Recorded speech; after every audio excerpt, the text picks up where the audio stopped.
Então, boa noite a todos, prazer estar aqui com vocês. Nós vamos começar mais uma aula nossa, né? Estamos trabalhando aqui o livro do Apocalipse. Hoje vamos começar um capítulo super importante, que é quando a maioria das interpretações começam a divergir, gente, a partir do capítulo 6, tá? Quando eu digo interpretações, eu estou falando assim das igrejas cristãs, né, que aceitam o Novo Testamento. Lembra que quando a gente começou a estudar o livro do Apocalipse, a gente falou sobre os métodos de interpretação, né, preterista, historicista, futurista, e a gente comentou que existiam divergências, e normalmente as divergências acontecem a partir do capítulo 6, porque até o capítulo 5, as pessoas entendem mais ou menos aquilo que está sendo falado ali, como sendo aquilo que a gente estudou até hoje, né? O capítulo 4 e 5, a entronização de Jesus, as mensagens para as igrejas, né? Para a igreja de Cristo, embora alguns não empreguem isso como sendo para as igrejas ao longo dos séculos, né? Mas no capítulo 6, como começa a aparecer uma linguagem assim muito estranha, aí as divergências começam a acontecer. Então a gente hoje vai trabalhar de uma forma bem detalhada para a gente poder entender por que que a gente acredita do jeito que a gente acredita, né? E claro que a gente vai fazer isso, né? Mas antes a gente vai orar pedindo a presença do Espírito Santo. Então vamos orar. Querido Pai de amor que estás nos céus, muito obrigada, Senhor, porque a tua misericórdia se renova sobre nós a cada manhã. Obrigada também porque tu nos concede o teu Santo Espírito, que nos dá entendimento e sabedoria para entender aquilo que está em tua santa palavra. Pai, nós não sabemos muitas coisas. A cada dia nós descobrimos coisas novas. Por favor, que o teu Santo Espírito promova isso em nós hoje, ao abrir o nosso entendimento para esse assunto, que novas coisas venham realmente a ser trazidas à nossa mente. Obrigada por tudo, em nome de Jesus. Amém. Então, vamos lá. Nós vamos... vou compartilhar aqui com vocês a nossa telinha. Então, eu até chamei atenção lá no grupo, né, gente, porque o capítulo 6 é aquele capítulo onde está uma coisa que para a gente é bem famosinho, assim, que é essa coisa dos 4 cavaleiros do Apocalipse, né, que tem todo um negócio assim em cima disso, né, isso é usado em série, em filme, e é usado na maioria das vezes para assustar as pessoas, tá? Então, a gente vai entender, pelo menos assim, uma coisa a gente tem certeza, hoje a gente sai entendendo os 4 cavaleiros, tá? Mas antes de entrar propriamente no capítulo 6, a gente tem que fazer uma introdução, entender o que é esse capítulo 6. Lembram que quando a gente estudou o capítulo 4 e 5, nós comentamos que eles eram a cena introdutória para a abertura dos selos, para tudo que se seguia depois daquilo. Então, o que eu tenho que pensar? Eu acabei de estudar como é feita a adoração no céu, e eu acabei de ver uma cena que descreve o momento em que Jesus é entronizado. E aí, a partir disso, eu tenho a abertura dos selos. Então, eu tenho que entender que essa abertura dos selos, ela tem correlação com essa cena. Até porque os selos que vão ser abertos, eles estão no livro selado, que é entregue nas mãos do cordeiro que foi morto. Então, a gente vê lá no capítulo 5, João, ele está diante do trono, e aí ele ouve, né, e vê que não, na mão daquele que está no meio do trono tem um livro escrito por dentro e por fora com 7 selos. E aí ele ouve, ninguém é digno de abrir os selos. Aí ele começa a chorar. Aí alguém fala assim, fique tranquilo, o leão da tribo de Judá vai abrir. Quando ele olha, é um cordeiro que foi morto. E aí termina com um cântico dizendo que sim, Cristo é digno de abrir os selos, de ler o livro e desatar os selos. Então, agora eu vou ver cada selo desse sendo quebrado, né? E aí eu vou ver realmente agora o que está acontecendo, né? Então, outra coisa que a gente precisa entender é que a abertura do selo não constitui o conteúdo do livro, ok? Veja bem, o livro ele tem 7 selos. Se eu abrir isso aqui, eu ainda não estou lendo. Se eu abrir o segundo, eu não estou lendo. Eu só vou ler o livro depois que eu abrir os 7, né, gente? É igual uma casa. Vamos supor que você vai entrar numa casa. A casa tem, sei lá, 5 fechaduras. Você só entra na casa depois que a última é aberta. A mesma coisa um livro, né? Eu tenho que abrir todos os selos para eu poder ver o livro. E aí, eu encontrei, assim, uma frase que diz assim, olha, a abertura dos selos é o meio pelo qual Deus, por meio de Cristo, prepara o caminho na história para a abertura e leitura do livro, que sela o destino de todos. Ou seja, o nosso destino, ele está escrito dentro desse livro, que é aquilo que a gente meio que entendeu, né, de um conteúdo do livro, que ele não é especificado, ok. Mas aí eu só consigo ler, só consigo desvendar tudo quando o último selo é aberto, né? E aí a gente vai pensar o seguinte: Jesus morreu, ressuscitou, foi ao céu e foi coroado como rei. E aí abre o primeiro selo. O sexto selo descreve os acontecimentos que cercam a volta de Cristo. Então, o primeiro selo é rompido logo que Cristo sobe ao céu, e o sexto selo é rompido, e aí acontece a volta de Jesus. Então, eu começo a entender que os acontecimentos narrados da abertura do primeiro até o sexto selo, eles percorrem um tempo bem longo da história, né? Porque Jesus foi entronizado, eu adoro Jesus, aí vem a primeiro selo é aberto. Então, o primeiro selo se abriu assim naquele momento. E no último selo eu já tenho a descrição da volta de Cristo. Então, eu tenho que entender que esses selos, eles cobrem esse período de tempo, e aí vamos, então, lembrar que quando eu penso onde se situa o primeiro selo e onde se situa o sexto, eu tenho que pensar que isso cobre aí essa visão historicista da profecia. O que é a interpretação historicista?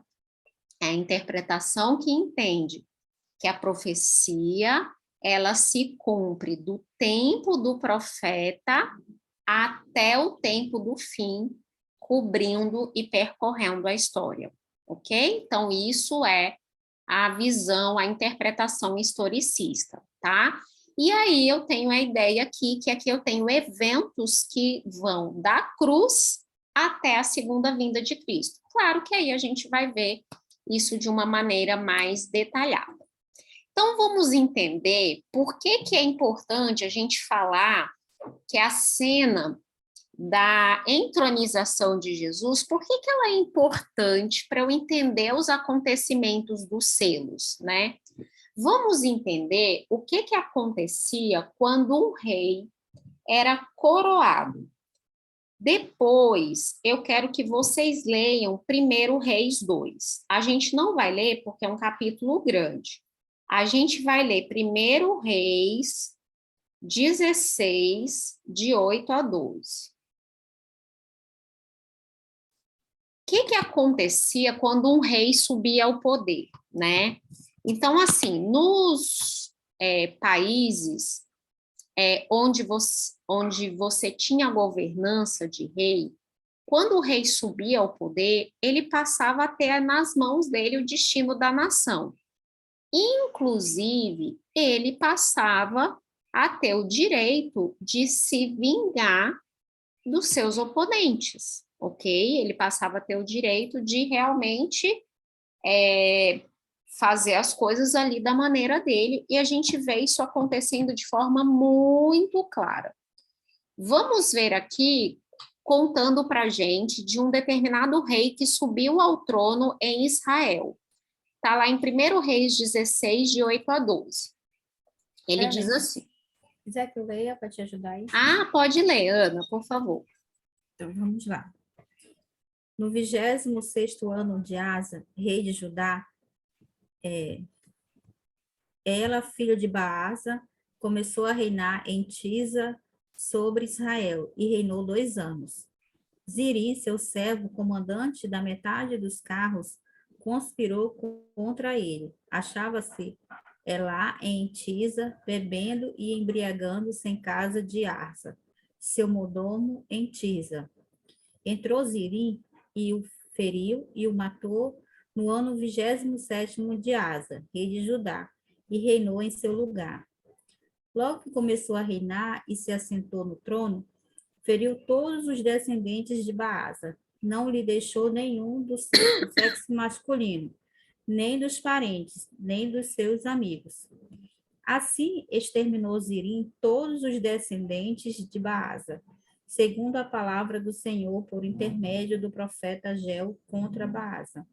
Por todos os pecados de Não, é Baasa... só Até o 12, né? até o 12. Obrigada, Tá. Ana. Gente, esse texto aqui, o que ele está contando para a gente? Obviamente, ele não tem nada a ver com Apocalipse, né? O que ele está mostrando para a gente? O que acontecia quando um rei subia ao poder? Ele exterminava os inimigos dele, ok? Então, isso era uma coisa comum. Então, a gente tem que começar a entender, quando a gente fala, está falando desde a primeira aula, que para entender Apocalipse, a gente precisa entender o Antigo Testamento, isso aqui também é uma ponta. Vamos lá para Salmos 110.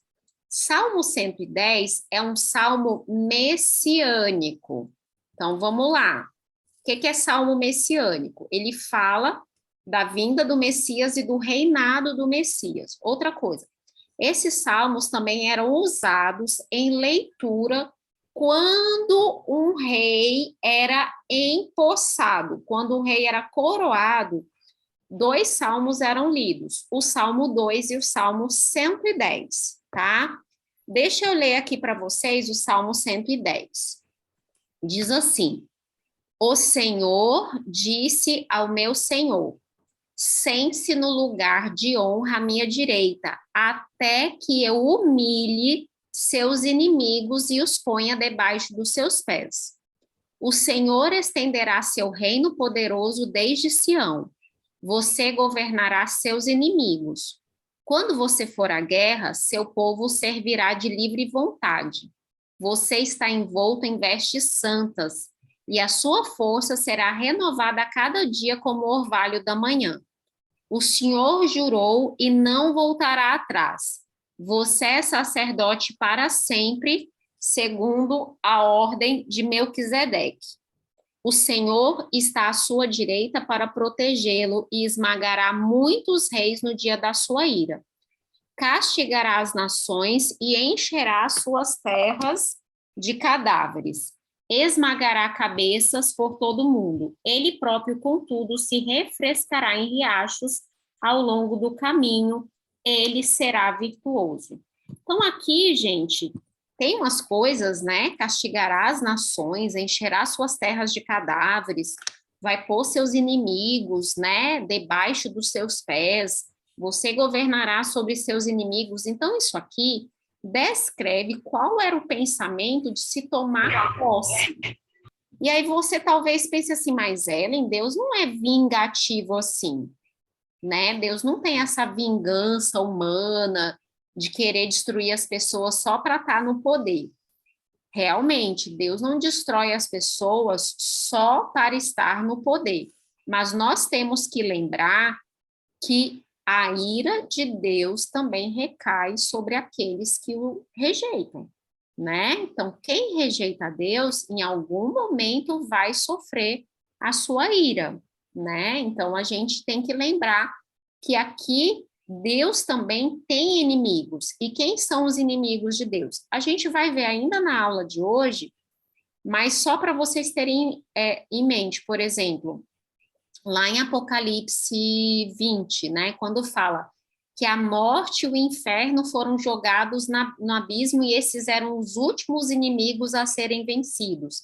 Então, Deus tem inimigos. A morte é um inimigo de Deus, o inferno, né, no sentido de sepultura, Satanás é um inimigo declarado de Deus, porque ele se fez assim, né? O pecado, Deus é inimigo do pecado. Então, são coisas que vão realmente ficar debaixo. E aquelas pessoas que se unem a tudo isso, se unem a Satanás, se unem ao pecado, de maneira que não querem se libertar disso, essas pessoas, infelizmente, também vão sofrer as consequências, tá?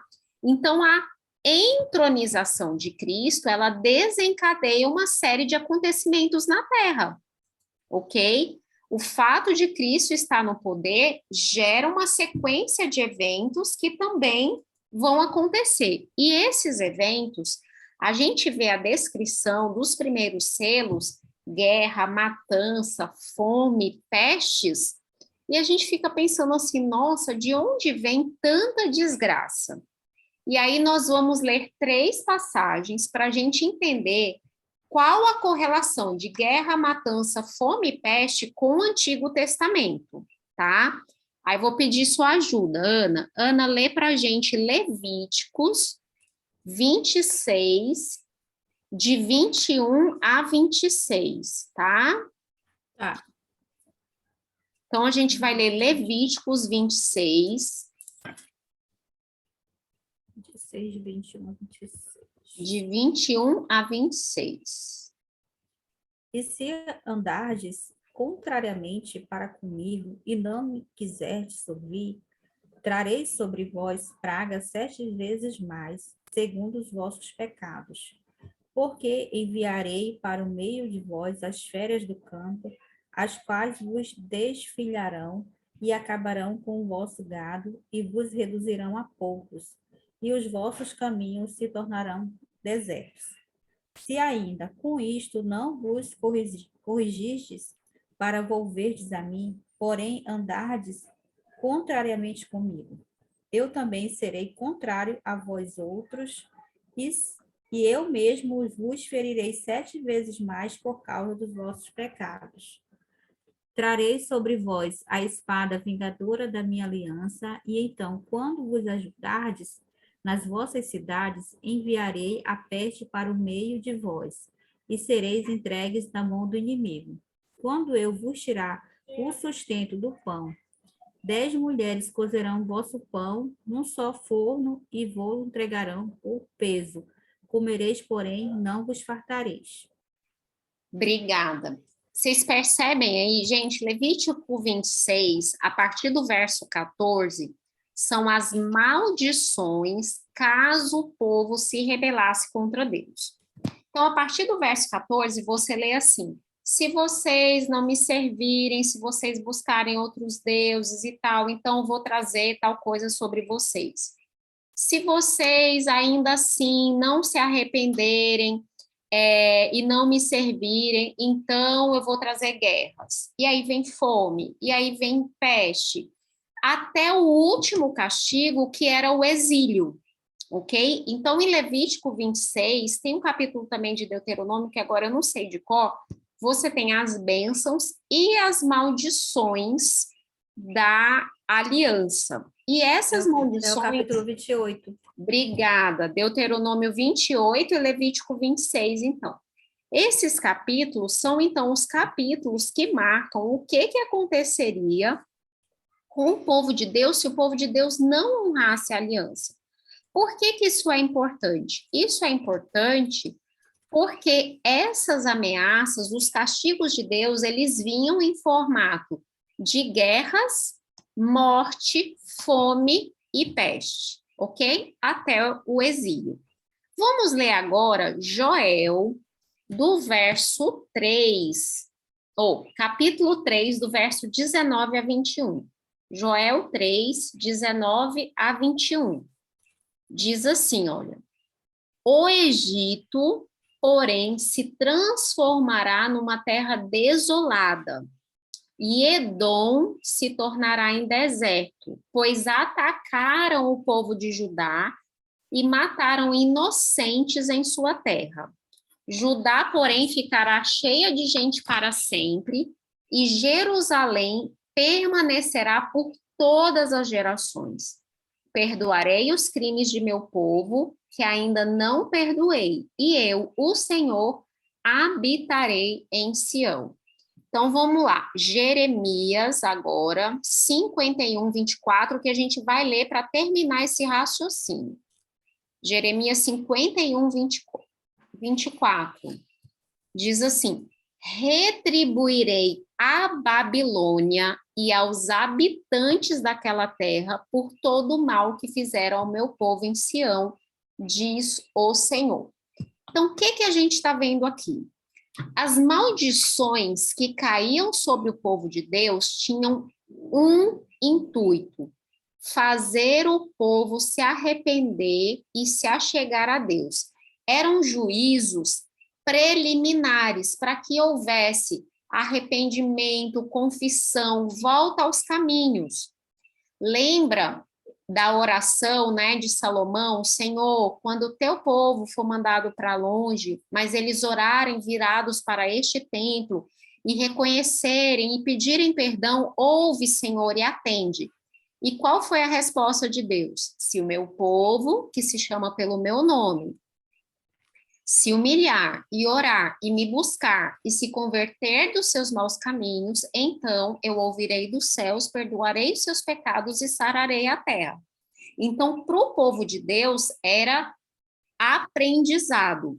Mas quando Deus prometia juízos sobre os inimigos do povo de Deus, era já um juízo de retribuição.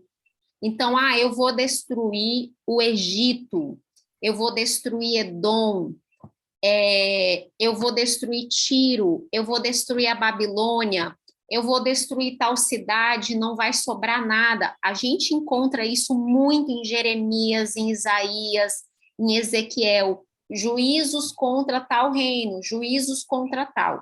Então, a gente tem dois aspectos da maldição: a maldição para o povo de Deus, que tem o intuito de trazer, né, o povo para si, e a maldição sobre os inimigos, que é realmente, é Deus dando um basta.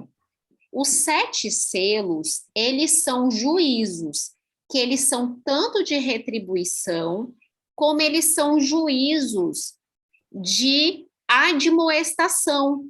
Porque se o povo de Deus está vivendo e está vendo tudo aquilo acontecer, o que vai acontecer com o povo? Peraí, isso é Deus que está, é a volta de Jesus que está se aproximando. Eu tenho que me aproximar, eu tenho que ter perdão dos meus pecados. E para aqueles que têm o coração endurecido, que rejeitaram o evangelho, já é o quê? Já é realmente Deus dizendo: olha, infelizmente você rejeitou o evangelho, né? Apocalipse 6, ele segue o esquema da maldição das alianças. Os primeiros 4 selos são selos de juízo. A gente vai ver isso.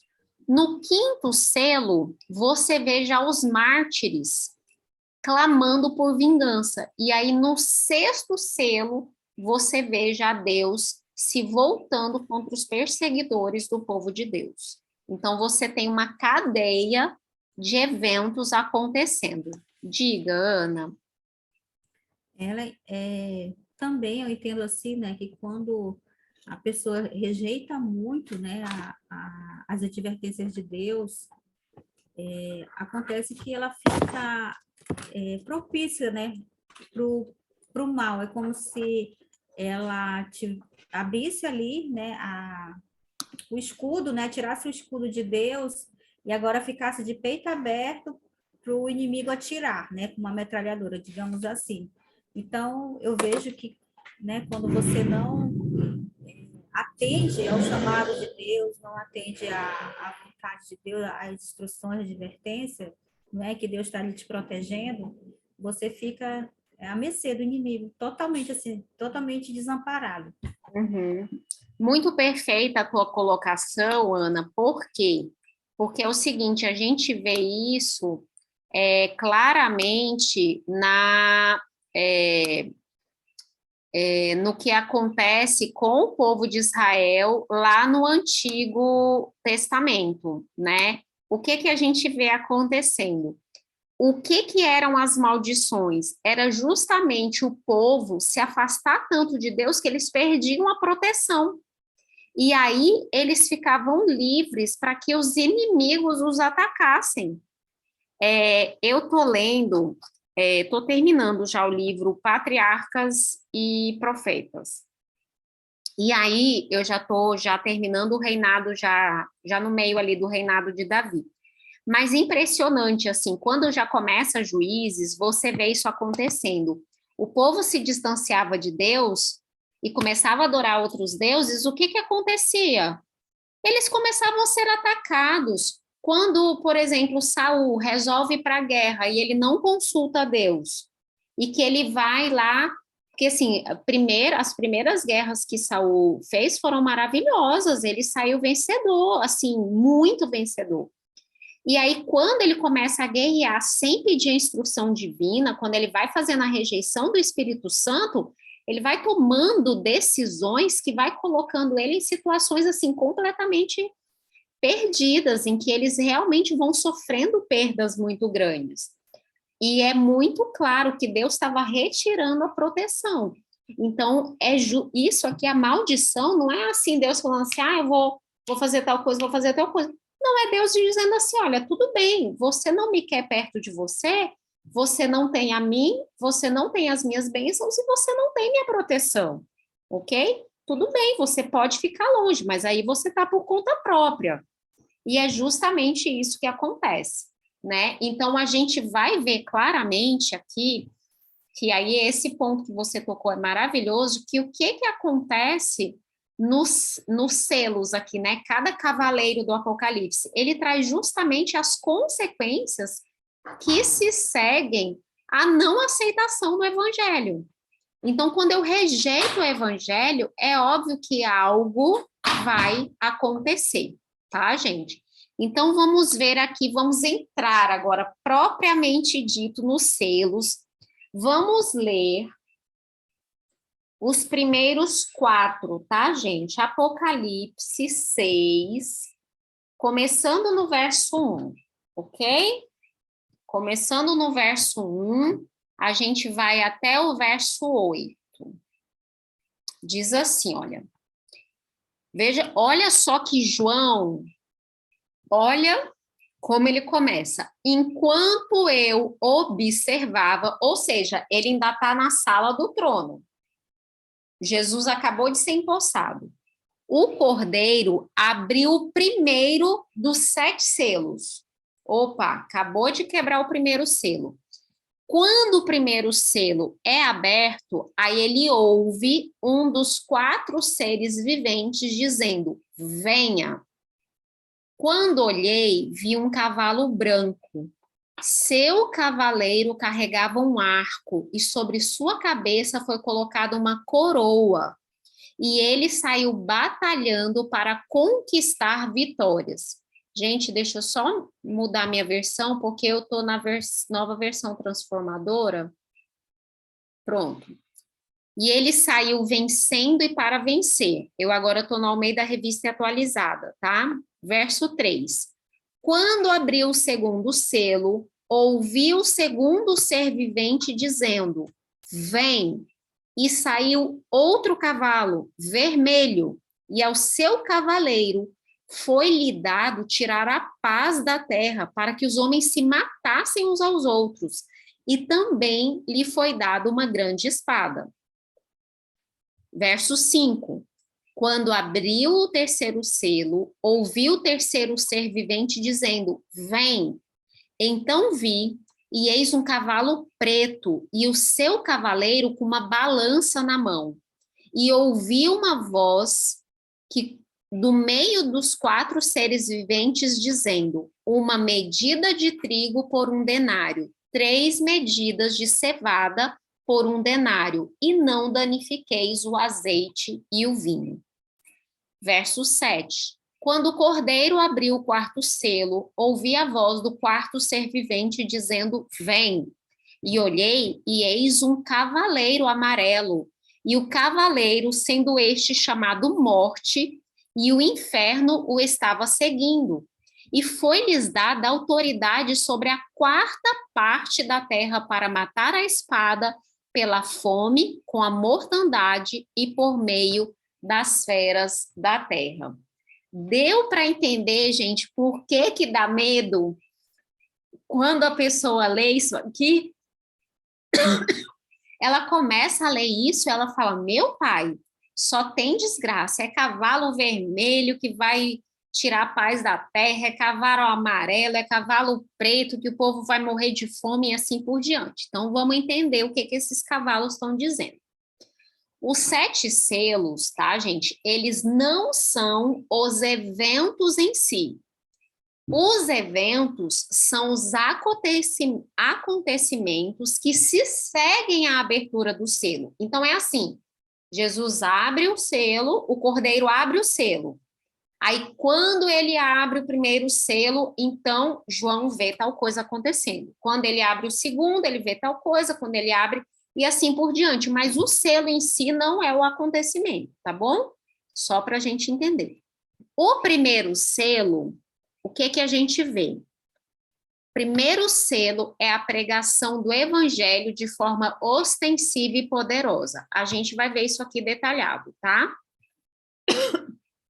E do segundo ao quarto, eu tenho espada, fome e peste, que se seguem à não aceitação do evangelho. Vamos ver, então, como que isso se distribui, tá? Primeiro selo, cavalo branco, né? Versos 1 e 2. Vi um cavalo branco, o cavaleiro tinha um arco e ele tinha uma coroa sobre a cabeça. Então, vamos ver os elementos. Primeira coisa, o cavalo branco. Branco, gente, no Apocalipse. Nós não vamos ler, mas eu listei aqui todas as vezes que aparece essa coisa de branco no Apocalipse. Então, olha só, Apocalipse 1:4. Cristo tem os cabelos brancos. Apocalipse 2:17. Uma pedrinha branca é dada ao vencedor. Apocalipse 3:5, 3:18, 4:4, 7:19 e 13. Vestes brancas é dada ao vencedor, aquele que segue o cordeiro. Verso 14:14, nuvem branca, né, onde se acha Deus. E no capítulo 20, verso 11, trono branco. Ou seja, o branco em Apocalipse, gente, é sempre pureza. Então, em Apocalipse, quando eu digo cavalo branco, esse cavalo era do bem ou ele era do mal? Tem que ser do bem, gente. Do bem, do bem. Do bem. Esse é um cavalo que representa a pureza da primeira igreja. Esse cavalo, ele saiu vencendo e para vencer.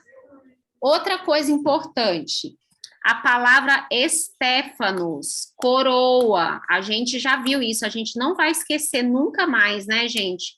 Que coroa, no grego, estéfanos, é aquela coroa que é dada a vencedores, né? Vencedores que ganham alguma coisa e que lá no Apocalipse é dado para os vencedores que seguem o Cordeiro. Então, esse cavaleiro, ele está com estéfanos na cabeça. Olha só, então, esse cavaleiro é um cavaleiro do bem. Diga, Ana. Você botou aqui a imagem do arco, né? Como Sim. é o arco do índio ali, com a flecha. quando eu lia, o meu entendimento era o arco do arco-íris. Porque como Ah, fala da coroa, né, que arremete a Cristo, então a sim. minha visão era que era Cristo, né, vindo no trono ali com a coroa, mas que tinha o arco-íris, né? Mas agora eu entendi aqui direitinho. Viu? Aí vamos ler agora Salmos 45, do 3 ao 5, vai ficar mais claro ainda, Ana. Mas foi Ah, muito pertinente. Talvez muita gente, como acabou de ver no capítulo 4, que ao redor do trono tem um arco-íris, vai pensar que esse arco aqui é isso. certo. Deixa eu ler para Salmos, você. leia. 3 a 5. Cinge a espada no teu flanco, herói. Cinge a tua glória e a tua majestade.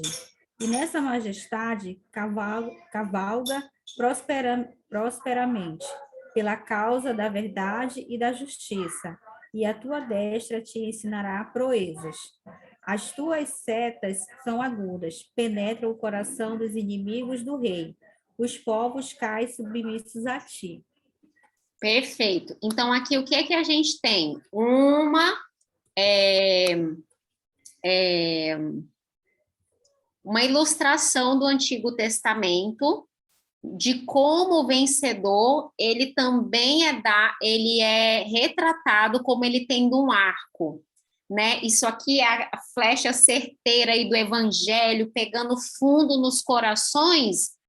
Aquele que é inimigo vai cair, mas aquele que realmente aquilo entra no coração, essa pessoa vai ser o quê? Vai ser convencida, né? Então aqui a gente vê claramente que isso tem a ver com a pregação do evangelho no primeiro século. E o Antenor colocou lá para a gente no chatzinho que aqui ele consegue ver a igreja de Éfeso, que ela é aquela igreja pura, né, pregando a mensagem, né? Com certeza a gente vê isso aqui. Olha o que Paulo fala sobre a pregação da mensagem no primeiro século. Ele diz assim: por causa da esperança que vos está preservada nos céus, da qual antes ouvistes pela palavra da verdade do evangelho, que chegou até vós, como também em todo o mundo está produzindo fruto e crescendo. Tal acontece entre vós desde o dia em que ouvistes e entendestes a graça de Deus na verdade. Então, aqui, gente, quando a gente lê lá no final do verso 2 de Apocalipse 6, que esse cavaleiro ele saiu vencendo e para vencer, a gente entende que isso aqui, esse cavaleiro retrata a pregação do evangelho.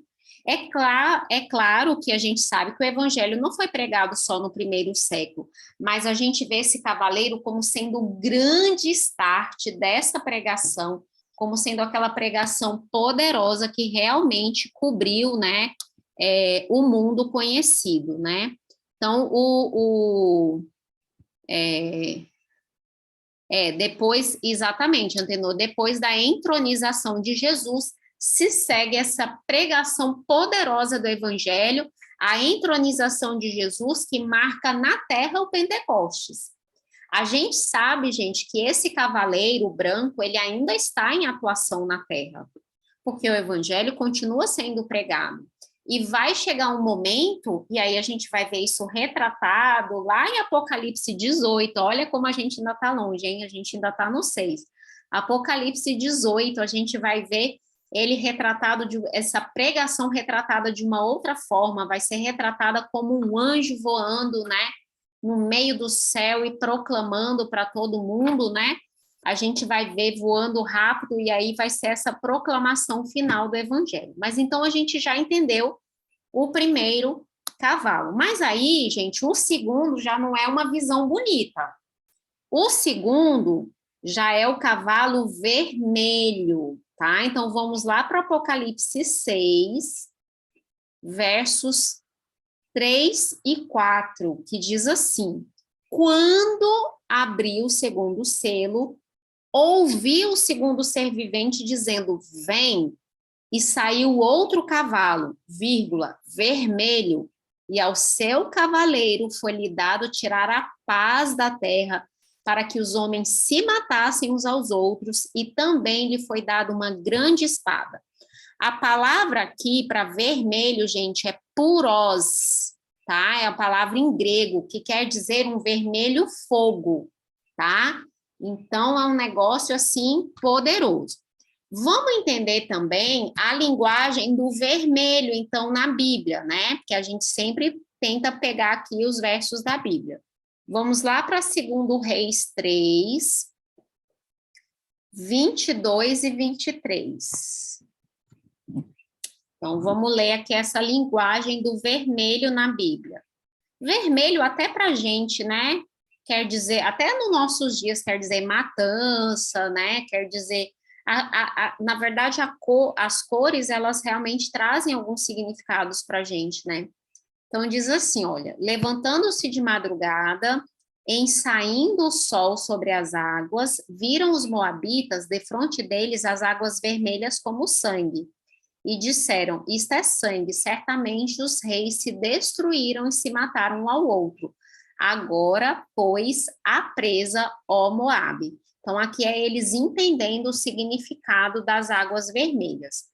Vamos ver também Apocalipse 17, verso 6. Apocalipse 17, que está super longe da gente estudar, mas o verso 6, olha também o que diz, olha. Vi a mulher embriagada com o sangue dos santos e com o sangue das testemunhas de Jesus. E quando a vi, admirei-me com grande espanto, tá? Então, o vermelho, gente, do cavalo do segundo selo, ele é o vermelho da perseguição e do derramamento do sangue dos santos, tá? Vixe, sumiu, gente. Espera aí. É que eu apertei para deletar sem querer, mas voltou já. Então, é o vermelho da perseguição e do derramamento de sangue. Diga, Ana. Só um acréscimo aí também, que me arremeteu agora, as pragas do Egito, né? A primeira foi o sangue, né, nos rios também. Exatamente. Só para fazer esse comentário. Legal, e isso vai ter uma relevância imensa quando nós formos estudar as 7 pragas. Muito legal você ter lembrado, porque isso vai ter realmente um significado muito especial quando a gente for estudar as 7 pragas do Apocalipse. Vermelho, assim, né, para qualquer um, né, gente? Lembra logo de sangue mesmo, né? E aí, a palavra aqui em grego para matassem uns aos outros é a palavra esfazô. Esfazô em grego, tá? Essa é uma palavra que no Apocalipse ela é usada em contexto de morte injusta, como a morte de Cristo, e no contexto de perseguição. Olha que interessante. Vamos, então, virar aqui as páginas. A gente está lá em Apocalipse 6. Vamos virar a página para o Apocalipse 5. Vamos ler o verso 6 de Apocalipse 5. Verso 6 de Apocalipse 5.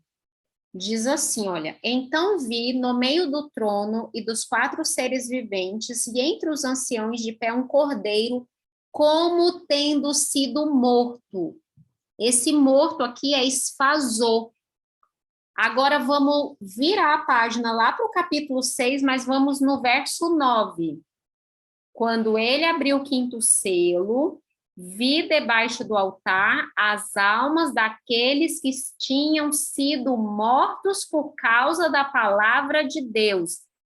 Tinham sido mortos, esfazô. Então, quando esse cavaleiro tira a paz da terra e coloca para que um possa matar o outro, essa palavra aqui no Apocalipse, ela remete a uma morte injusta, a uma morte por perseguição. Olha só que interessante. Vamos ver Jesus falando sobre isso lá no Apocalipse de Jesus, que é Mateus 24, tá, gente? Esse capítulo é conhecido como o Apocalipse de Jesus. Mateus 24, 9 e 10. Olha o que Jesus fala que vai acontecer com os seguidores dele. Então sereis atribulados e vos matarão, sereis odiados de todas as nações por causa do meu nome.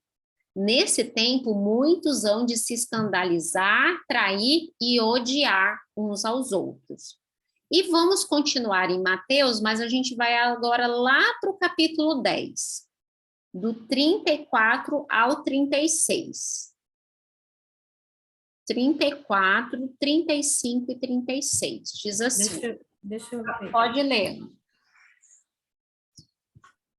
É o 10, 34, 36. É. Não penseis que vim trazer paz à terra. Não vim trazer paz, mas espada. Pois vim causar divisão entre o homem e seu pai, entre a filha e sua mãe, e entre a nora e a sua sogra. Assim os inimigos do homem serão os da própria casa. Muito obrigada, Ana. Vocês estão vendo o que está acontecendo aqui? O cavaleiro, como um cavalo vermelho, ele se segue a essa pregação do evangelho. Então, o segundo cavalo e seu cavaleiro, eles simbolizam as consequências da rejeição.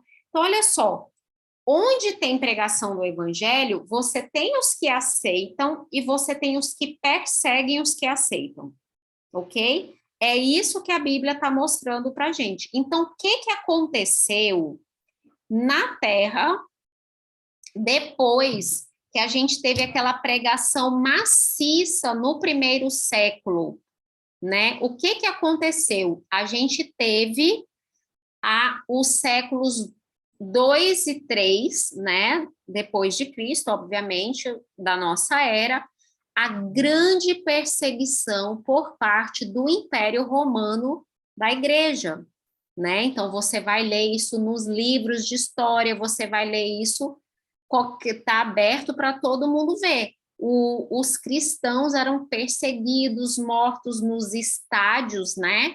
Que eram os locais de jogos, mortos em locais que se assemelham, né? Se assemelhavam ao que a gente tem em Roma, como o Coliseu. Então, eles eram colocados para lutar com leões, né? Para realmente servir de espetáculo. E a gente vê isso acontecendo ali mais ou menos do ano 100 até o ano 313. Aí você pode perguntar assim, mas Ellen, então perseguição só teve nessa época? Não, gente, perseguição, onde tem alguém aceitando o evangelho, vai ter perseguição. Essa perseguição ela vai ser maior ou menor, dependendo do local, da época, do contexto, mas você já tinha perseguição, João. Ele mesmo fala, eu estou aqui na ilha de Patmos por causa do meu testemunho, ou seja, ele está sendo perseguido. Você tem perseguição na Idade Média, você tem perseguição nos dias de hoje em alguns países, então você sempre vai ter a perseguição. Mas a gente tem esse cavalo aqui emblemático, lembrando aí esse segundo e terceiro século.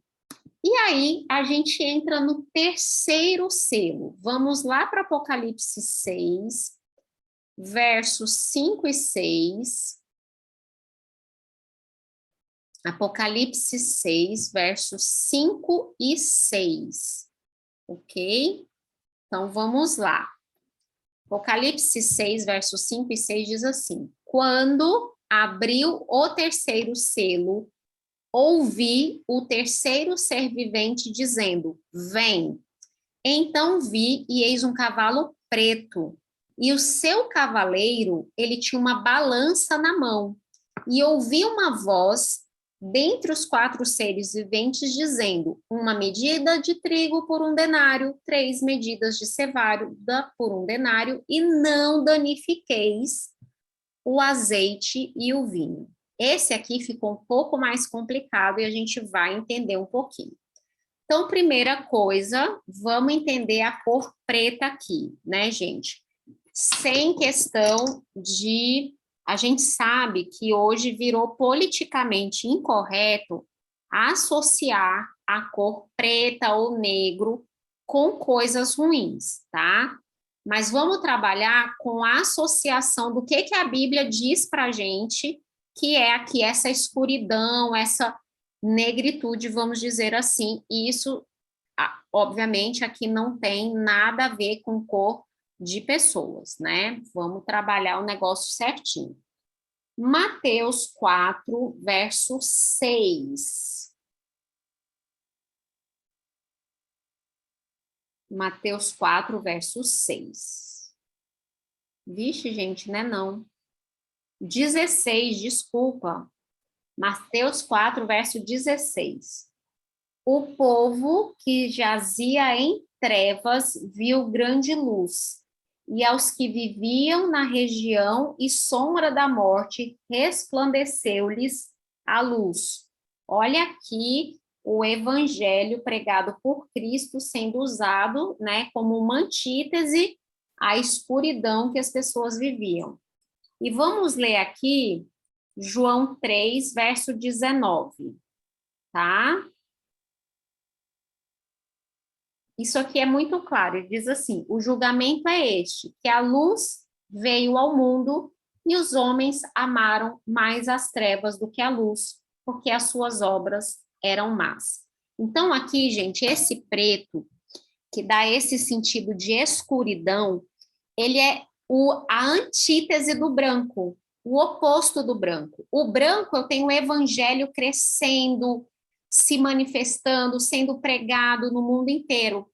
O cavalo negro, ele já vem representando o contrário, ele já vem representando a ausência desse evangelho. O mundo começou a andar em trevas, tá?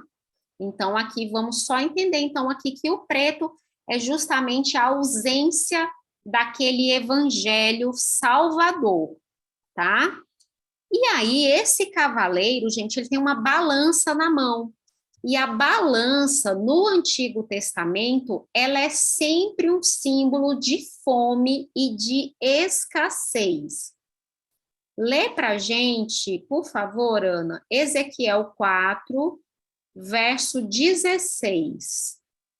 Eu vou até sublinhar aqui essa passagem. Ezequiel 4, 16. 4:16.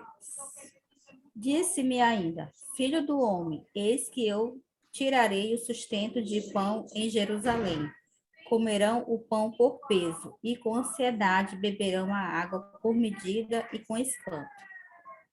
Obrigada, Ana. Então, olha só, sempre que na Bíblia a gente tem essa questão de que o povo vai passar fome, se evoca o fato de que o pão vai começar a ser vendido por peso. O trigo e a cevada e assim por diante. R$20 lá. Vamos ver. Eu vou deixar. Senta. Oi? Alguém queria falar? Não. Então, vamos lá. A gente vai deixar essa passagem de Amós para daqui a pouco, vamos só explicar aqui o que, né, o restante. Esse cavaleiro, ele tem uma balança na mão, e aí uma voz grita assim, 1 medida de trigo por 1 denário, 3 medidas de cevada por 1 denário. Gente, isso aqui está dizendo assim, olha, o pão está pela hora da morte. Porque, gente, 1 medida de trigo era considerada a quantidade diária de ração de um homem. Por exemplo, vamos supor que um rei fosse levar um exército para a guerra. Como que ele sabia quanto de comida ele ia gastar? Ele falava assim, eu tenho 1.000 homens, então são 1.000 medidas de trigo por dia, ok? Entenderam aí? Então, era a medida da ração diária de um homem.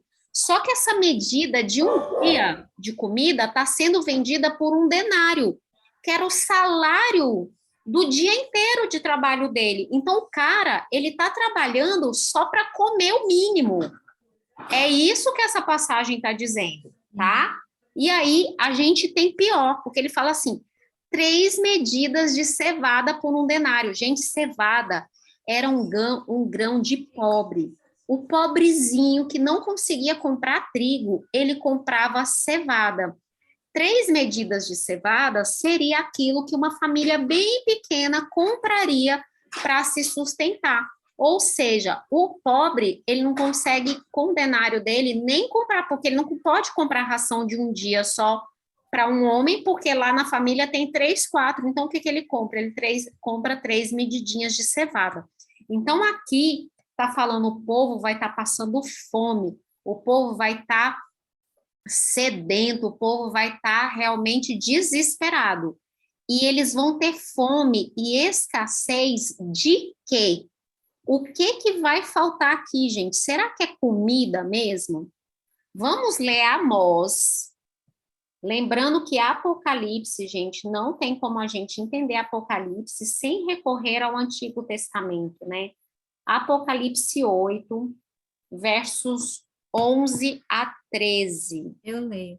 Então, pode ler. Tá. Sim. Eis que vem dias, diz o Senhor Deus, em que enviarei fome sobre a terra, não de pão, nem sede de água, mas de ouvir as palavras do Senhor.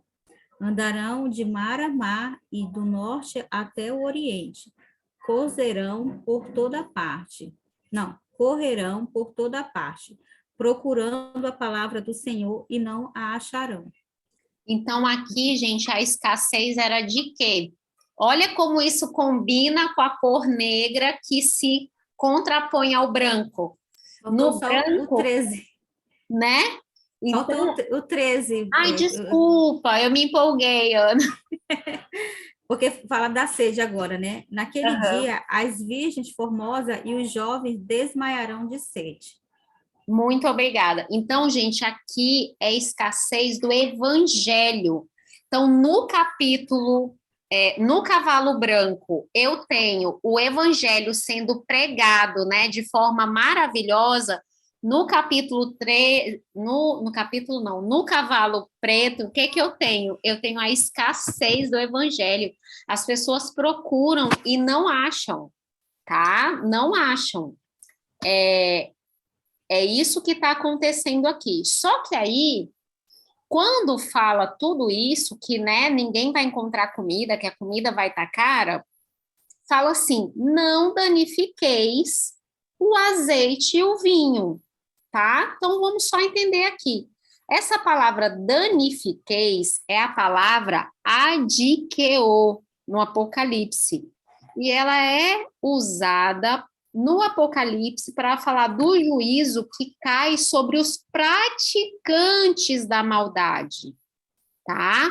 Então, aqui, ele está dizendo assim, olha, não vai cair juízo sobre o azeite e sobre o vinho.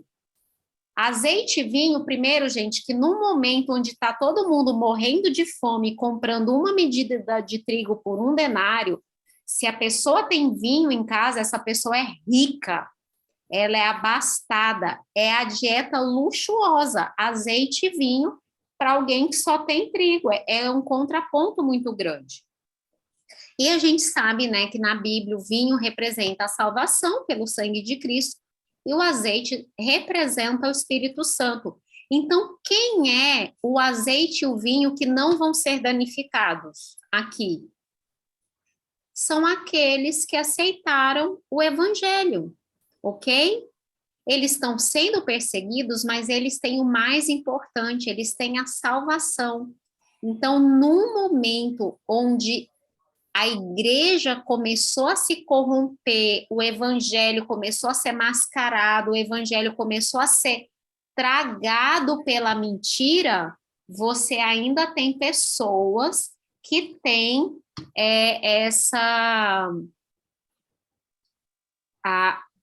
tem a presença, né, do evangelho em suas vidas e tem realmente a salvação ali por Cristo e que tem realmente o pensamento, né? Diga, Ana. Ellen, e falando dessa parte, né, da escassez, da retirada, nós vemos, né, rumores aí de leis que estão sendo preparadas, né, para que a palavra de Deus seja retirada das nossas mãos. Então, diante disso, da profecia que a gente tem na Bíblia, que a gente está vendo agora, né, dessa escassez que as pessoas vão procurar e não vão ter mais, então, é uma advertência para nós hoje que temos, né, aqui facilidade. Quantas Bíblias nós temos na nossa casa, né? Temos digitais em todas as versões e nós estamos tendo essa oportunidade, né, de nos prepararmos, de assimilarmos o quanto nós pudermos e principalmente, né, estar no caminho certo de Cristo, né? E aí tem gente que não, né? Não está nem aí, não estuda a palavra de Deus, não faz o seu ano bíblico, né? Fica assim, postergando, postergando, postergando. Então, a gente não sabe quando isso vai acontecer, e aí, quando você se despertar, já será tarde demais, né? Então, a palavra de Deus, como você estava falando lá desde o começo, a gente tem a oportunidade que Deus está nos dando todo momento, né? As advertências, as instruções.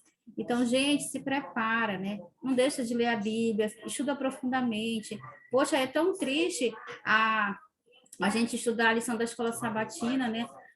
Olha que meio tão maravilhoso da gente se aprofundar na palavra de Deus, e infelizmente a gente vê ao nosso redor nossos irmãos que não se atentam para isso, não se importam, entendeu? Então, é mais uma oportunidade que nós estamos tendo aqui, diante desse estudo, que nós precisamos estar, como fosse uma tomada, né? Como é que fala assim?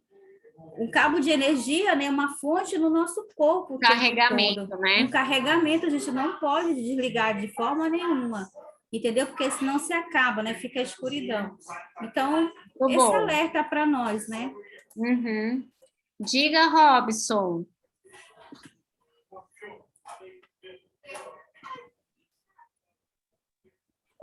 Eu não tô ouvindo, gente, é só eu? Eu também não estou ouvindo, não. Não, a gente não consegue lhe ouvir, Robson. Agora Está perfeito. tá. Dentro desse contexto ainda, a gente vê hoje, né? Hoje, muita gente buscando outros deuses. A gente vê através de pesquisa de índices o aumento de seitas, né? E de pessoas, né? O evangelho com outras seitas. E é preocupante, porque já está acontecendo isso, né? Com mais evidência. Com certeza, verdade. Você vê que a gente, olha, juntando o que a Ana, né, e você falaram, né, Robson, que o que acontece? A gente tem hoje uma liberdade, né, imensa de procurar conhecimento, mas você vê as pessoas tentando beber de fontes estragadas, as pessoas procurando em locais completamente incorretos, né? Ao invés de recorrer à Bíblia, estão recorrendo a inúmeras outras fontes e realmente procurando aquilo que não é o Deus verdadeiro e nem a adoração verdadeira. Você vê as pessoas numa busca por algo transcendente, né, que as leve, né, que as encha de espiritualidade, né, e tal, mas você vê realmente que é uma procura que é uma procura mais por um significado de si do que realmente uma procura por Deus de verdade, o que ele quer para a minha vida e o que a Bíblia diz que é o certo.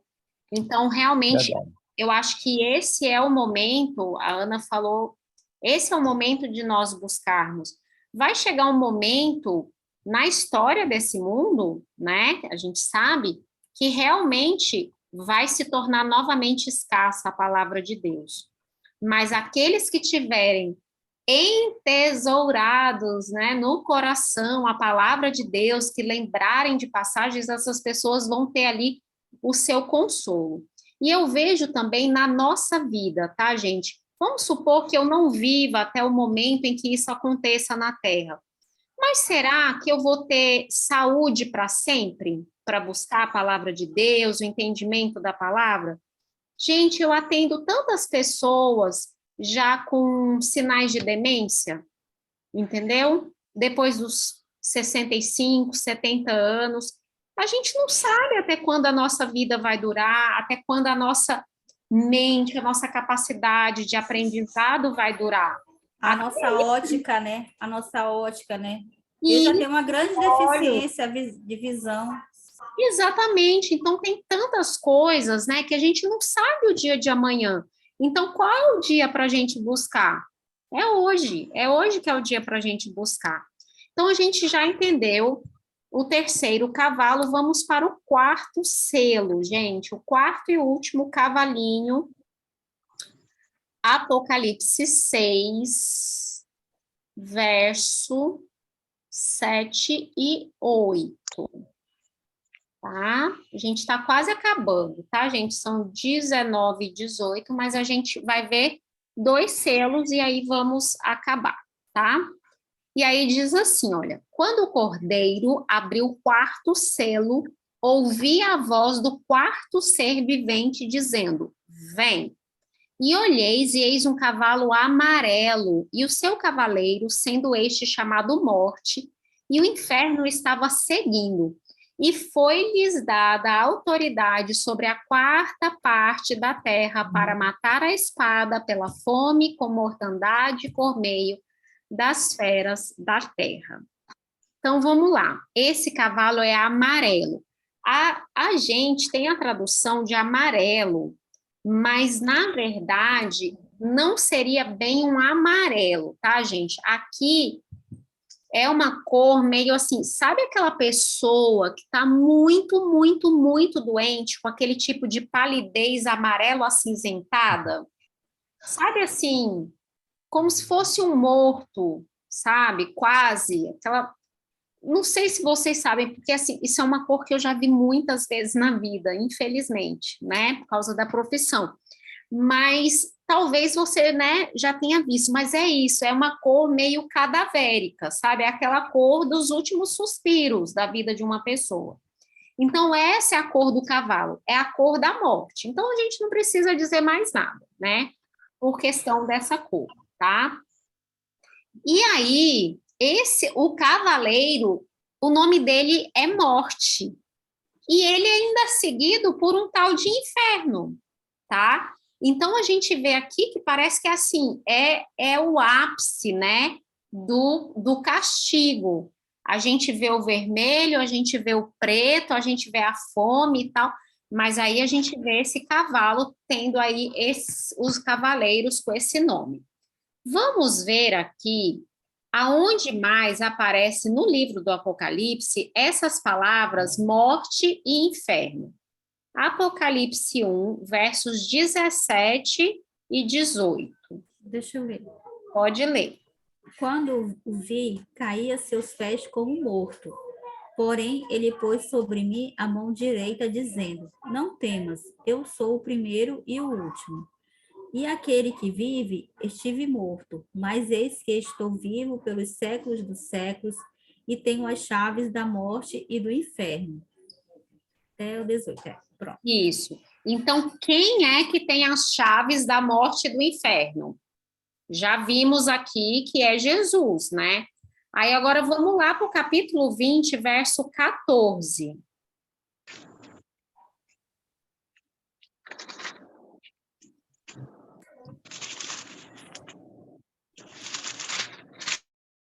Então, aqui. Então, a morte e o inferno foram lançados para dentro do lago de fogo. Esta é a segunda morte, o lago de fogo. Bom, então aqui, gente, o que é que a gente tem? A gente tem, primeiro, o cavalo amarelo, ele vem assim como a coroação, o ápice, a intensificação das atividades dos outros cavalos, ok? Então, a gente já viu isso. Ele traz fome, ele traz peste, ele traz guerra, ele traz matança, tá? Só que, no meio dessa confusão toda, quem é que tem as chaves da morte e do inferno? É Cristo. Quem é que vai punir a morte e o inferno no fim de tudo? É Cristo. Só que, infelizmente, nós temos um período da história, né, que se seguiu aquela igreja que realmente acabou com o evangelho e tudo, a gente tem um período, gente, foi um período escuro da face da terra, que foi o período aí que a gente tem uma cobertura mais ou menos de 538 a 1517. Primeiro, a igreja estava morta sem a palavra de Deus, não era mais uma igreja viva, era uma igreja que o evangelho era um evangelho de morte, não era um evangelho que vivifica o espírito, tá? Então, essa é a primeira coisa. Segundo, aqueles que tentavam realmente obedecer à verdade, o que acontecia com eles, gente? O que aconteceu durante a Idade Média? Que é chamada de a Idade Escura, torturados, né? Torturados E mortos. né? Então, assim, a igreja foi atrás de bruxa, ok, mas a igreja, ela também foi atrás dos verdadeiros cristãos. Você vê aí inúmeros mártires dessa época, né? Você vê povos perseguidos durante essa época. Então, você vê isso, faltava vida na igreja e a igreja era realmente quem conduzia aí toda essa questão da morte. Aí tem Lutero é um... Lutero. Oi? Lutero. Lutero vai vir na verdade, Lutero é o que se segue a esse cavalo, mas é super importante, porque eu não ia me lembrar de falar isso. Porque o que acontece, gente? Quando a igreja está oprimindo de uma forma assustadora, o que se tem início, mais ou menos no ano de 1500, mais ou menos não, né? No ano de 1517.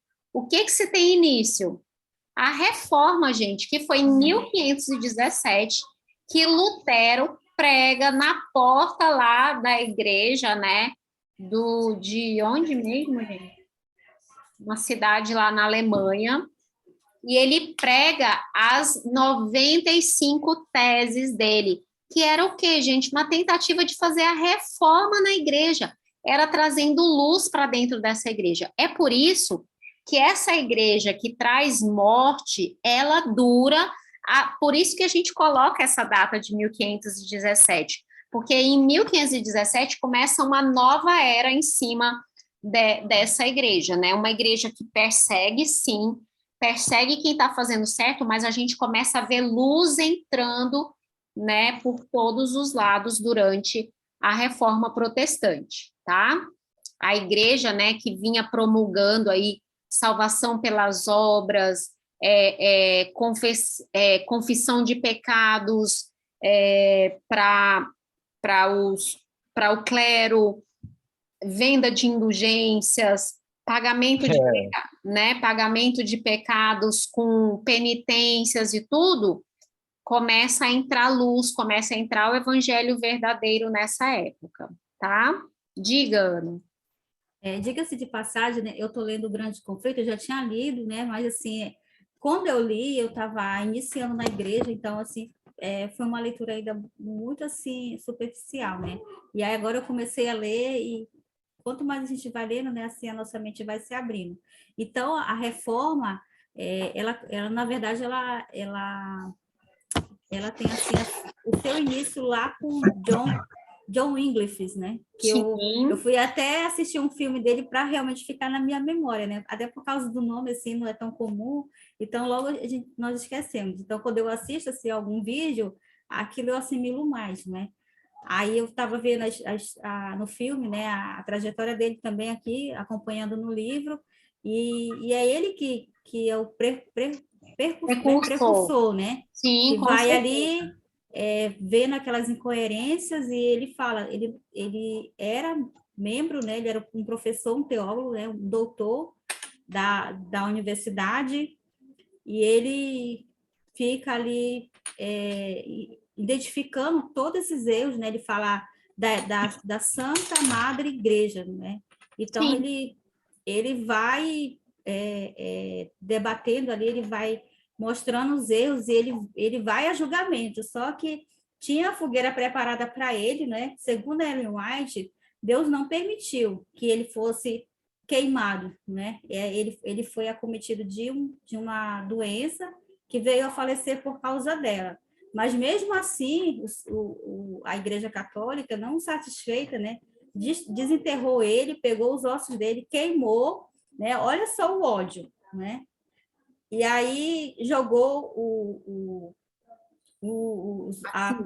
as cinzas, né, no rio, que esse rio foi desaguar no oceano, e assim simbolizando que o evangelho, né, foi para todos os lugares.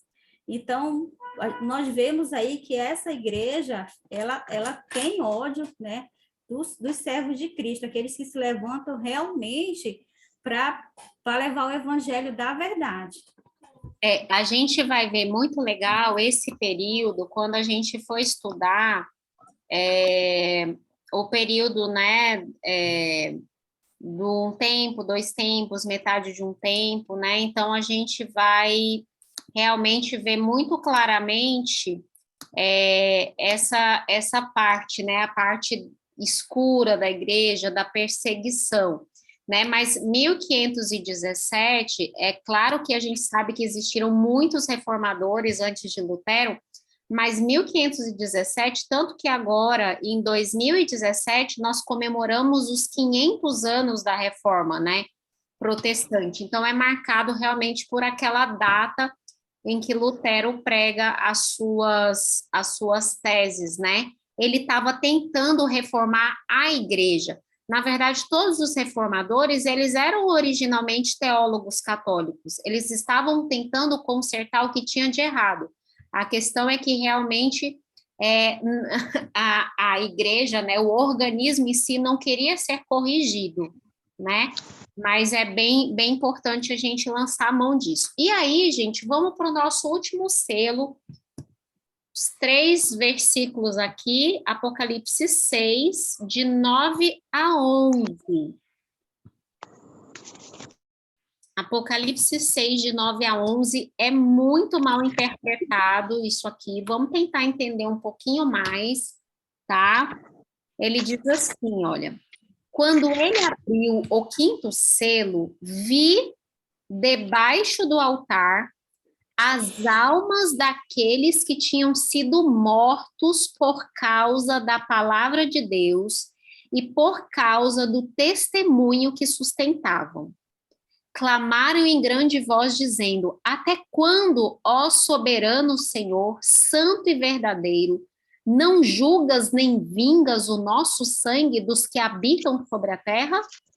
Então, a cada um deles foi dada uma vestidura branca, e lhes disseram que repousassem ainda por pouco tempo, até que também se completasse o número dos seus conservos e seus irmãos que iam ser mortos, como igualmente eles foram. Olha só que passagem estranha. Almas debaixo do altar, tá? Primeira coisa para fazer a gente pensar. Quando cada selo foi quebrado, o 1º, 2º, 3º, 4º, que a gente vê o cavalo branco, vermelho, preto, amarelo, a gente pensa neles como sendo literais ou a gente pensa neles como sendo simbólicos? Simbólicos. Por que então, quando chega no 5º selo, quem defende a vida após a morte quer dizer que essas almas aqui são literais? Então, o cavalo amarelo tinha que ter sido literal, o preto tinha que ter sido literal, o vermelho literal, porque se eu estou dando literalidade, eu vou ter que dar literalidade para o resto tudo. Então, essa é a primeira coisa. Mas vamos entender aqui por que o próprio Deus usa essa linguagem. Por quê? Vamos ver primeiro o que era o altar. Peraí, que altar é esse onde estão o sangue dos santos, tá? Vamos ver lá no Antigo Testamento qual era o altar onde se derramava o sangue, tá? Vamos lá, vamos entender isso aqui. Levíticos 4:7. Isso, pode ler, por favor. 4, 7. Também daquele sangue porá o sacerdote sobre os chifres do altar do incenso aromático perante o Senhor, altar que está na tenda da congregação, e todo o restante do sangue do novilho derramará à base do altar do holocausto, que está à porta da tenda da congregação. Muito obrigada. Então, primeira coisa, vamos entender. Quando um cordeirinho, que se fazia um sacrifício de derramamento de sangue para perdão de pecados, o que acontecia com o sangue do cordeiro? O sangue do cordeiro, o sacerdote pegava uma vasilhinha bem pequena, levava lá para dentro do templo e ele pintava as bordinhas, os chifres do altar de incenso. O resto daquele sangue inteiro, porque o animal era completamente sangrado, né? Era feito sangria do animal, o resto do sangue inteiro era derramado na terra ao redor do altar grandão de holocausto, onde o animal era queimado. Então, isso já fica na nossa mente. Agora, vamos entender essa figura, que a primeira vez que aparece alguém clamando por justiça está lá em Gênesis 4, gente. Gênesis 4, de 8 a 10. A primeira vez que aparece alguém clamando por justiça. Alguém assim, sentido figurado. Vamos lá. Diz assim: disse Caim a Abel, seu irmão, vamos ao campo. Estando eles no campo, sucedeu que se levantou Caim contra Abel, seu irmão, e o matou. Disse o Senhor a Caim: onde está Abel, teu irmão? E ele respondeu: não sei. Acaso sou eu tutor do meu irmão? Então Deus disse: que fizestes? A voz do sangue do teu irmão clama da terra a mim. Olha só a figura de linguagem que Deus usou aqui para falar para Caim. O sangue de Abel estava clamando por justiça, porque Caim tinha matado, ok? Então, aqui eu já começo a entender que essas almas clamando por justiça, gente, é justamente essa coisa de que não pode morrer a lembrança. Isso é uma coisa que até hoje, quantas famílias, né, às vezes enlutadas, que tiveram a morte trágica de um ente querido, fala, olha, eu estou clamando por justiça, vai se fazer justiça, porque tem que se fazer justiça. Isso é um clamor por justiça. E vamos entender por que a gente entende que o justo, ele tem o derramamento do sangue dele é um sacrifício, e aí a gente vai juntar as duas coisas. Olha o que o apóstolo Paulo fala em 2 Timóteo, capítulo 4, versos 6 a 8. 2 Timóteo 4, 6 a 8. Olha o que Paulo diz. Quanto a mim, estou sendo já oferecido por libação. Gente, libação é sacrifício com derramamento de sangue. Olha só. E o tempo da minha partida é chegado. Combati o bom combate, completei a carreira, guardei a fé. Já a coroa da justiça me está guardada, a qual o Senhor, reto juiz, me dará naquele dia, e não somente a mim, mas também todos quantos amam a sua vinda. Então, gente, o que são as almas clamando debaixo do altar? Santos que morreram perseguidos por causa do nome de Cristo. E o que clama dele, gente? É o sangue que clama por justiça. Sabe o que Deus está falando aqui? Eu não me esqueci, não. A memória deles continua viva para mim. Eu conheço cada um deles. Eu sei de cada um deles. E está chegando o momento em que eles começam a clamar. Eles estão clamando. Até quando não vingas? o nosso, né, o nosso sangue, o nosso sacrifício. Outra coisa importante aqui da questão do altar. Vamos só lembrar uma coisa. O altar de sacrifício era onde se matava o cordeiro, certo? Certo. Onde foi que Cristo morreu? Na terra. E Cristo hoje é o nosso sacerdote no santuário celestial. Mas no santuário celestial não tem mais altar de sacrifício, porque Cristo morreu na terra. Então, o sangue dos santos clama da terra, gente. O altar de sacrifício está aqui, figurativamente falando, ok? Figurativamente falando, aqui é o altar de sacrifício. Então, é daqui que os santos clamam a Deus, dizendo: até quando, Senhor, não vingas? É claro que a resposta dessa pergunta, até quando, ela só vai ser dada no sexto selo, tá? Mas aqui a gente tem um pedido. A resposta que eles ouviram é: vocês fiquem aí tranquilos. E aí foi dado a eles vestiduras brancas e dito que eles descansassem até que se completassem o número daqueles que deveriam ser mortos. Sabe o que Deus está falando? Infelizmente, o sacrifício de santos na terra ainda não chegou ao fim. Infelizmente, muitos ainda vão morrer.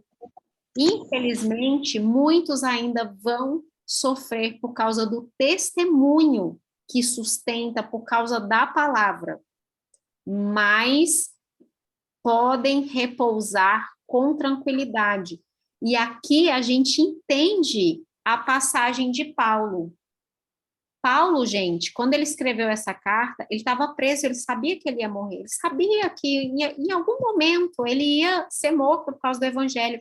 Ele diz: quanto a mim, eu estou sendo entregue por libação, ou seja, eu vou derramar meu sangue em favor do evangelho, mas eu combati o bom combate, guardei a carreira, não, completei a carreira, guardei a fé.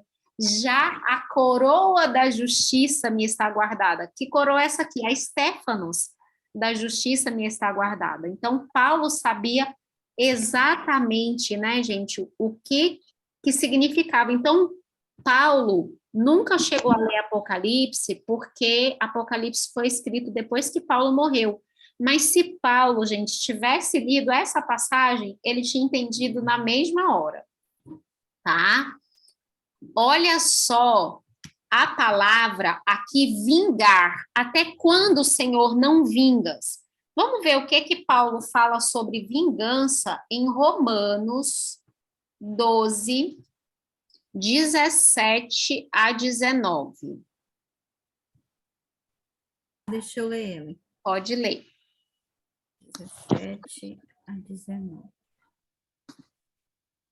Não torneis a ninguém mal por mal. Esforçai-vos por fazer o bem perante todos os homens.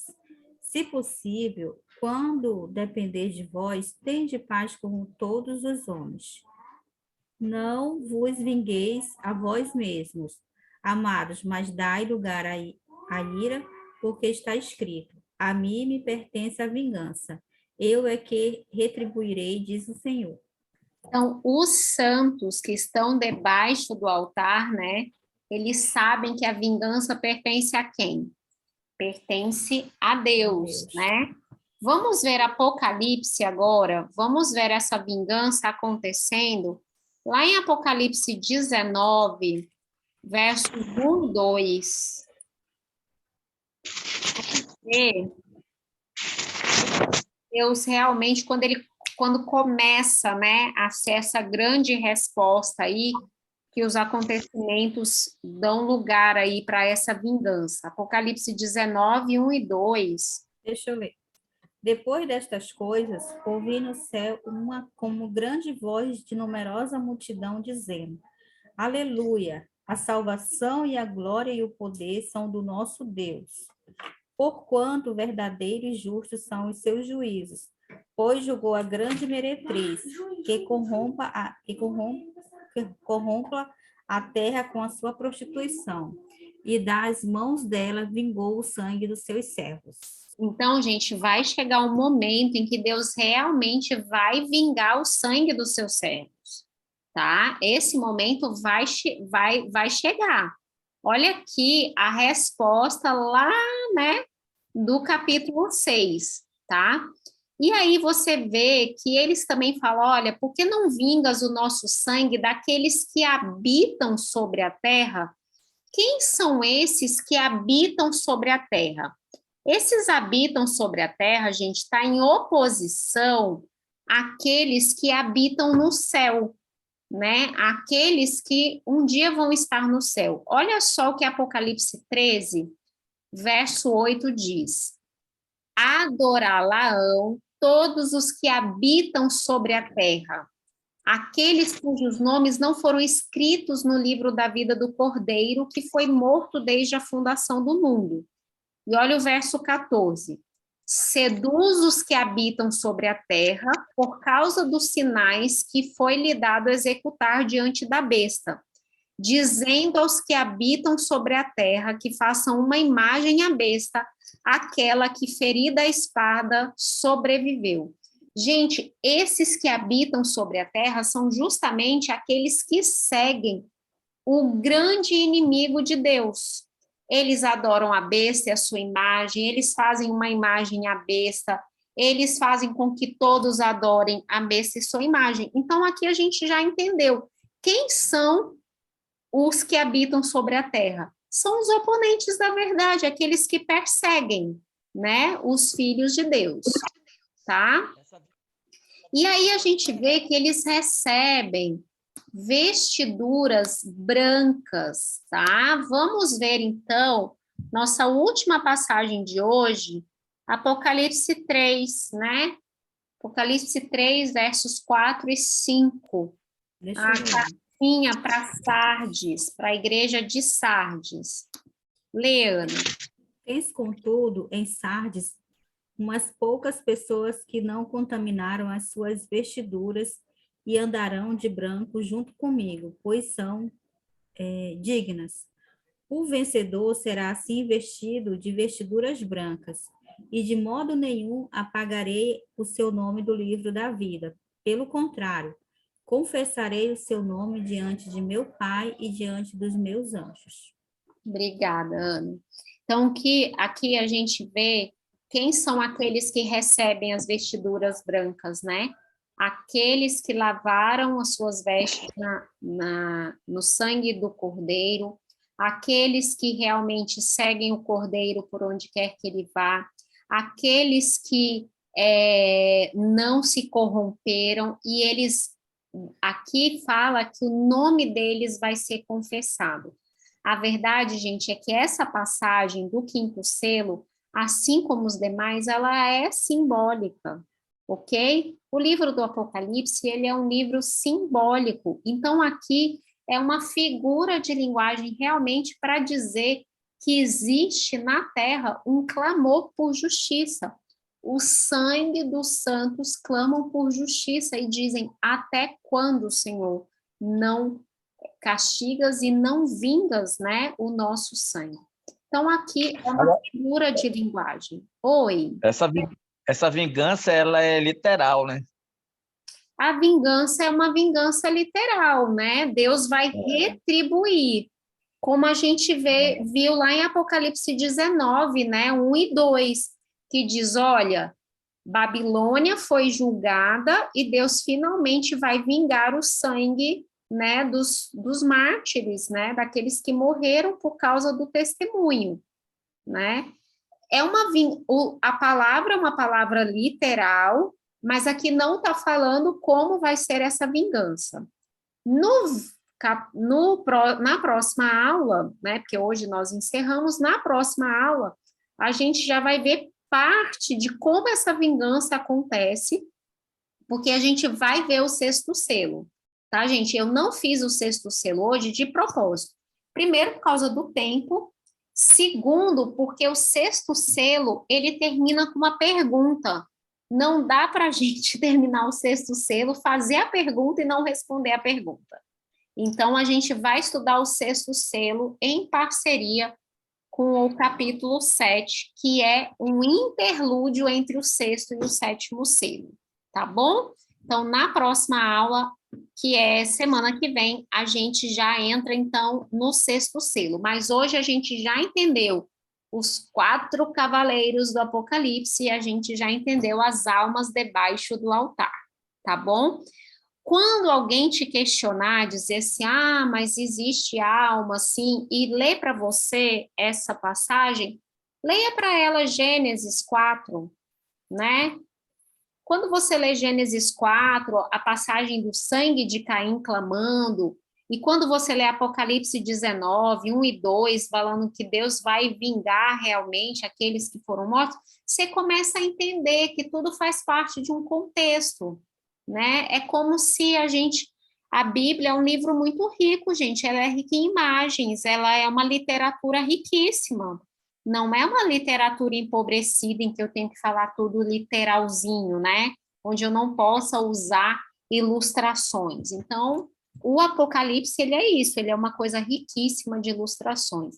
E aqui o que fica para a gente? O Cordeiro está abrindo os selos, ele tem o controle de tudo, né? E nós estamos próximos aí, porque se a gente for pensar em termos de história, a gente já está dentro do sexto, mas isso é uma coisa que a gente vai ver só na próxima aula, que a gente vai ver quando é que é aberto o sexto selo, tá bom, gente? A gente já está dentro dos acontecimentos do sexto selo. Esse é o spoiler que eu vou dar para vocês da aula da semana que vem. Vamos fazer nossa oração, então. Querido Pai de amor que estás nos céus, muito obrigada, Senhor, porque a tua Bíblia é riquíssima e nos traz tanto ensinamento, Pai. Que maravilha saber que tu estás no controle de todas as coisas, estás no controle da nossa vida. E, Pai, nem um fio de cabelo cai de um filho teu, Pai, sem que o Senhor se dê conta disso. E nós sabemos que todos aqueles que sofrem por causa do Evangelho, ou que já foram martirizados, Pai, um dia o Senhor vai vingá-los. Não porque o Senhor é mau ou vingativo, mas porque o mal um dia há de ter o seu fim. E nós louvamos o teu nome por isso. Por favor, Pai, que teu Santo Espírito continue trabalhando conosco e nos ajudando a crescer em conhecimento, em entendimento, a ter vontade de buscar a tua palavra. Obrigada por tudo que tem feito por nós, em nome de Jesus. Amém. Amém. Gente, tchau, então. Até semana que vem. A gente se